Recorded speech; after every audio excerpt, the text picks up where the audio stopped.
Today we're going to lighten it up a bit. I like doing these, so that's why I'm going to do this. This one is called What Other Countries Are Told is American. Oh man, I just stumbled upon this one is called What Other Countries Are Told is American. And that's really interesting because I know coming from the islands, we're told certain things. You understand what I mean? So, welcome back and ting and ting and ting. I'm Mr. Giant and I'm back with some more vibes for all you. So let's get right into this. I'm really excited, because being an immigrant, living in another country, then coming to America, a lot of the things that I was told was kind of different when I got here. So let's see what they're saying here. Let's YouTube and simmer.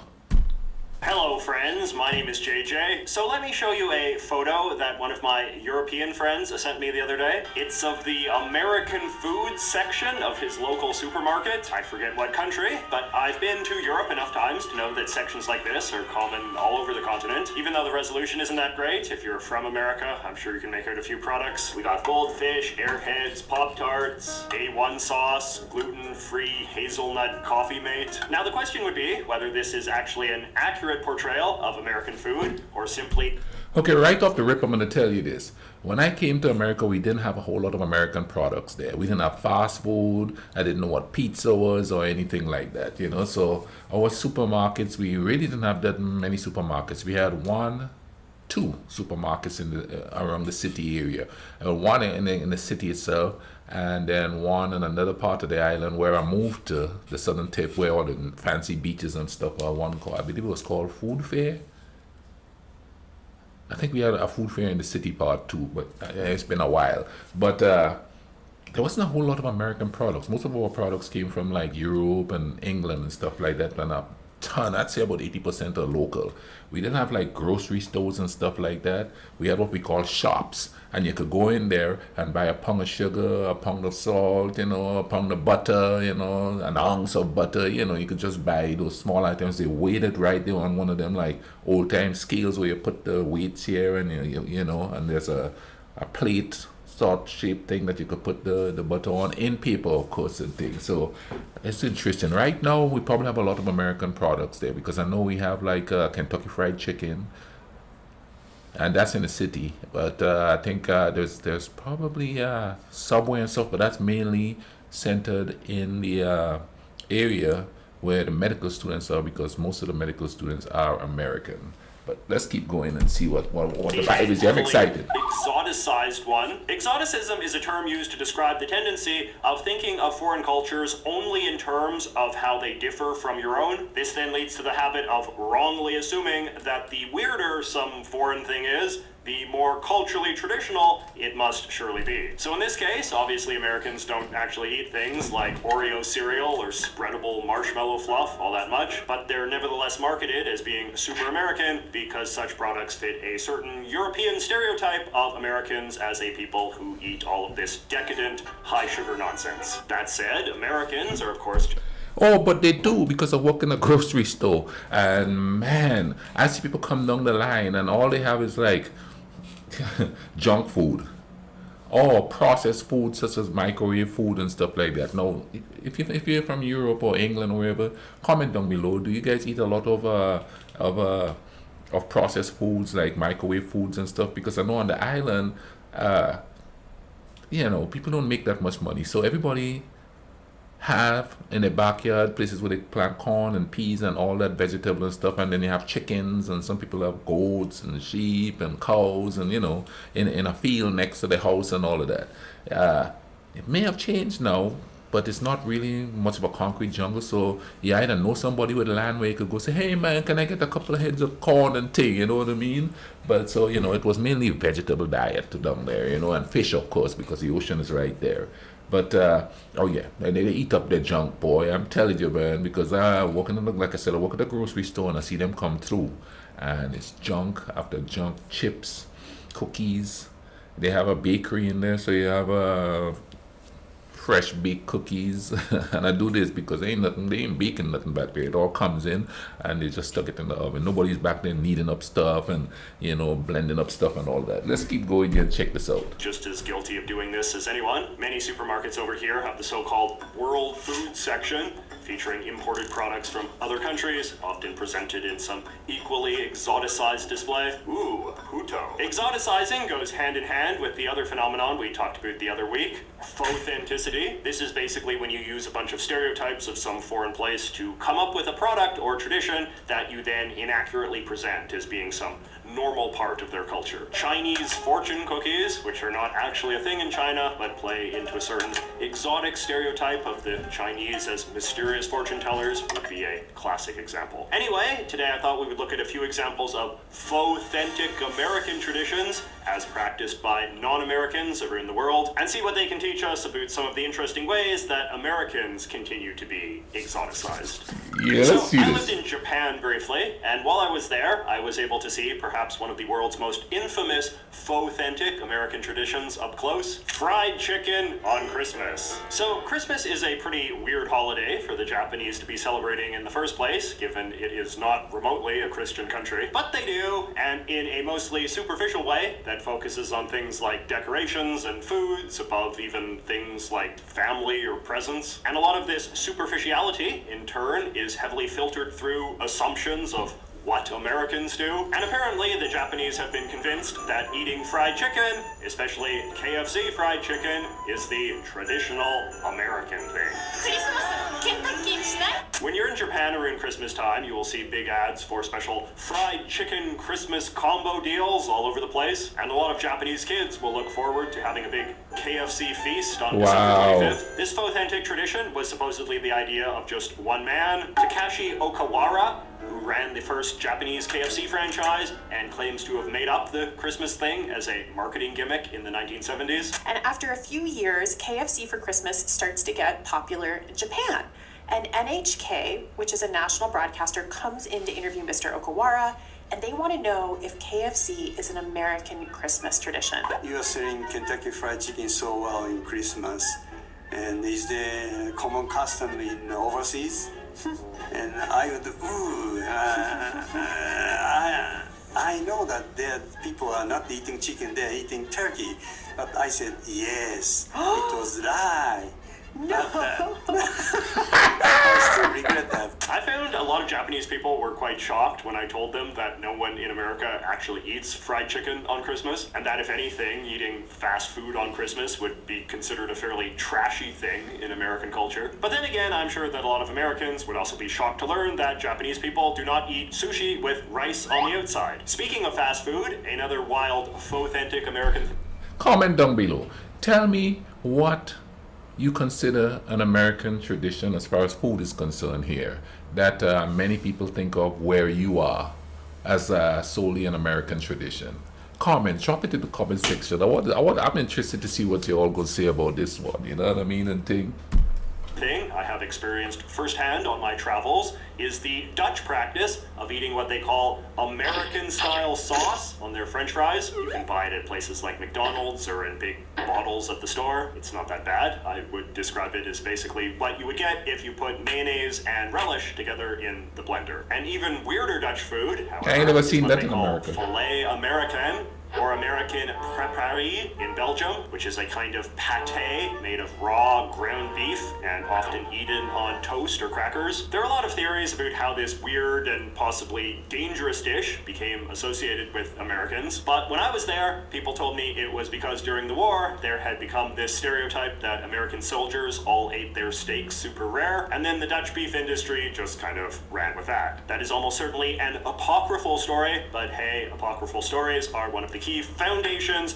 upon which faux-authentic traditions are built. In the comment section of my original faux-authentic video, a bunch of my non-American friends had some fun examples of their own of various head-scratching things they've seen marketed as being American style in their own countries. For example, some of my British viewers noted that British supermarkets sometimes sell supposed American-style hot dogs in jars of brine. Load up on that stateside flavor, proclaims this ad. But if hot dogs in jars of brine are... But I tell you what, I've never really eaten a hot dog. I tried it one time and I just couldn't stomach it.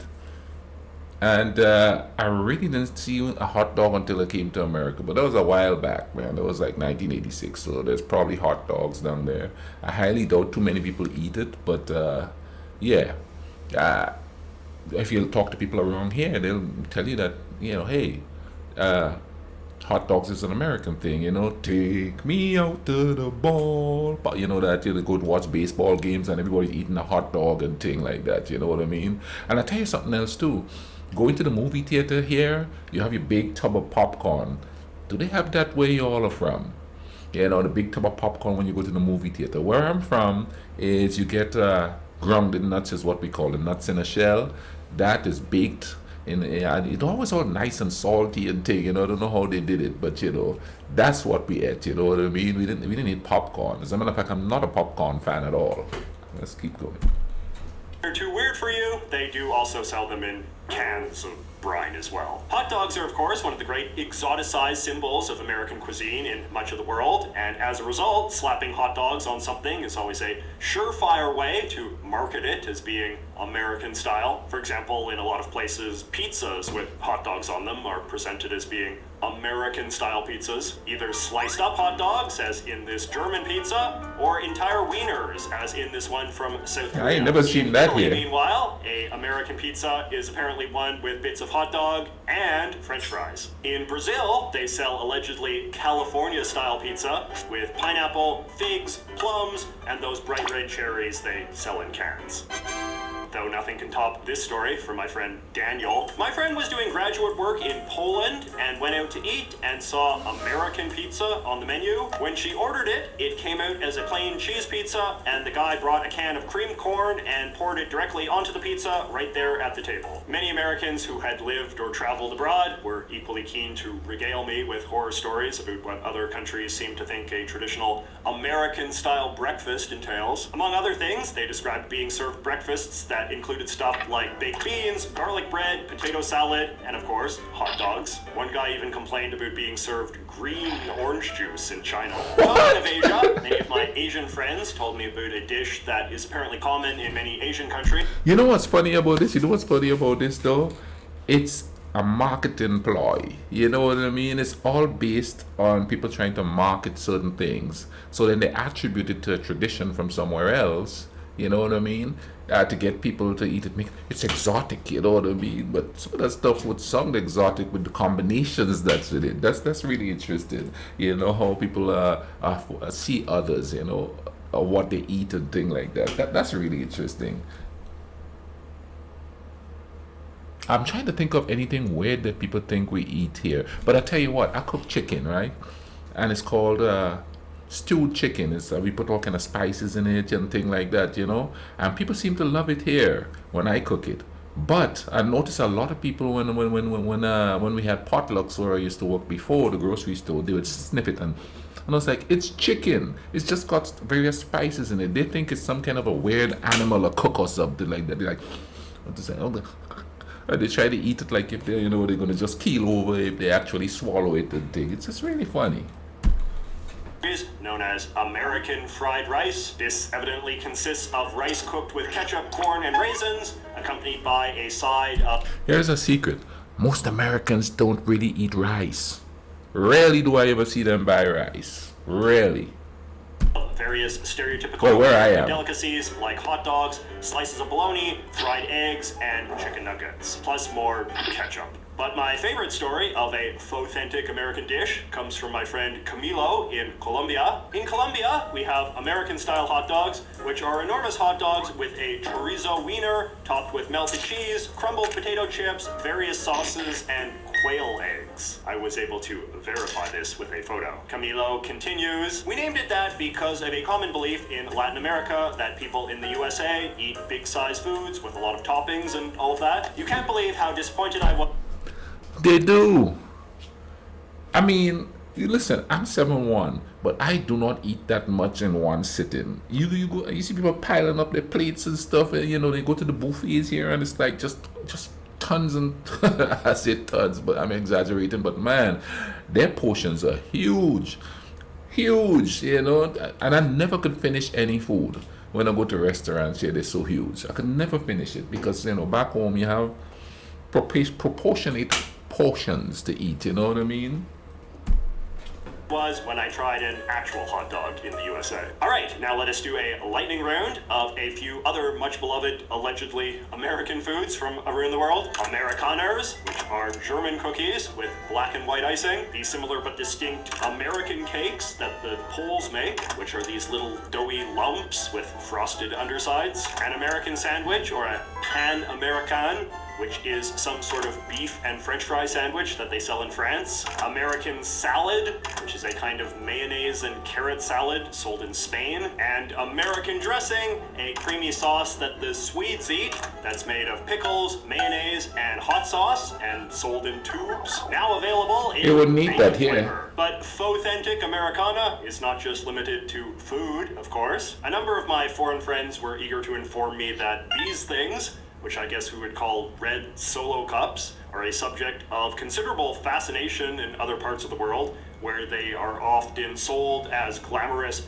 American party cups. I love this copy from this British online store. Everything about these disposable red American party cups says party. Party! Whether you're planning a barbecue or a wild night of beer pong and American pop music, these red party cups are the perfect disposable option. Instantly recognizable from a number of American films, such as the American Pie series and Scott Pilgrim vs. the World, these disposable cups are durable enough for even the wildest of parties. In Brazil, however, they call a cup that looks like this an American cup. Brazilians also call placemats American sets for some reason. They have a similar situation in Italy, where a placemat is known as an American tablecloth. Are placemats really that American of a thing? My friend Marcelo, meanwhile, tells me this story. I visited Chile one time, and they have stores out there called American stores. These stores are actually just thrift stores, but they call them that because they mostly have American types of clothing,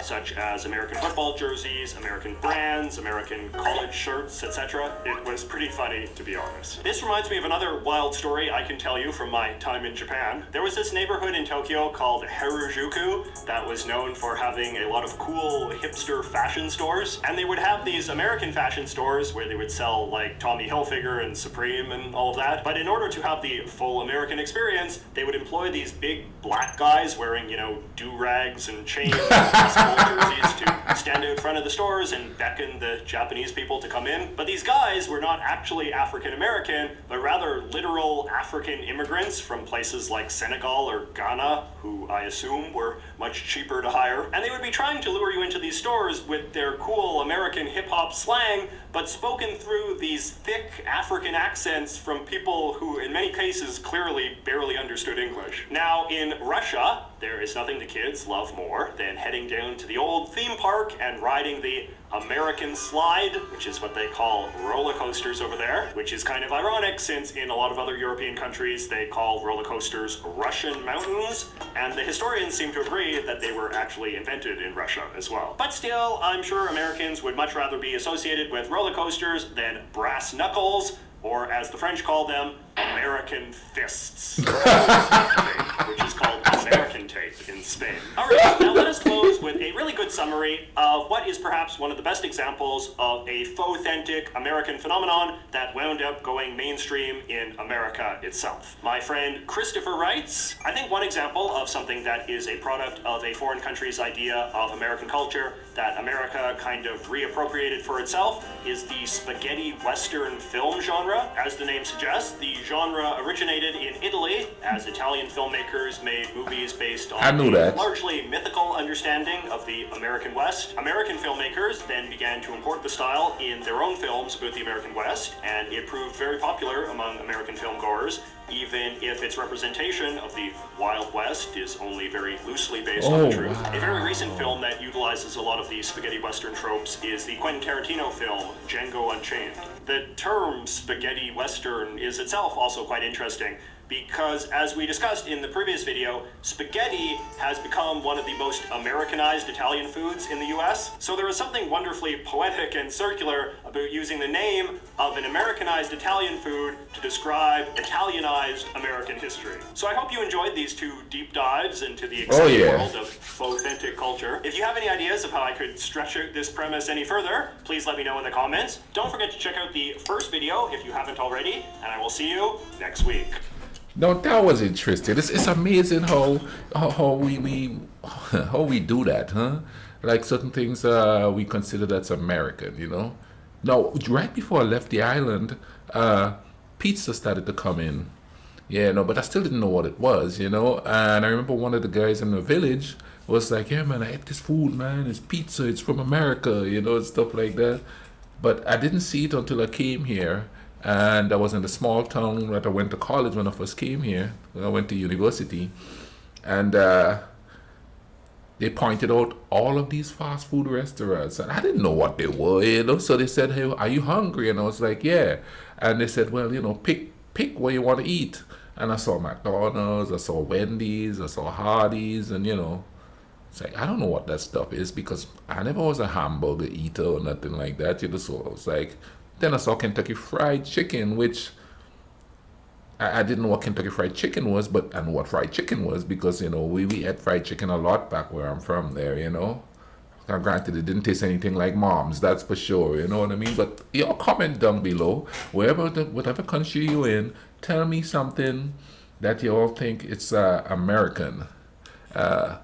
Or from any other country that your culture assume it is from that country and adopted it and marketed it as an American thing. You know what I mean? And you just do it for any country, not just America. But since this is about America here, let's kind of focus on America. But you know, I'm excited to hear what you guys going to say and think. You understand what I'm going to say? But you know, I'll leave a link in the description for this video so you could go, you know, check it out. Check out the channel, see what else he have, because as you could tell, he's got one here about the culture. Ooh, cultural traditions. I'm gonna have to check that one out because, you know, yeah, I like that cultural thing. Anyway, man, y'all take care of each other. Cool runnings.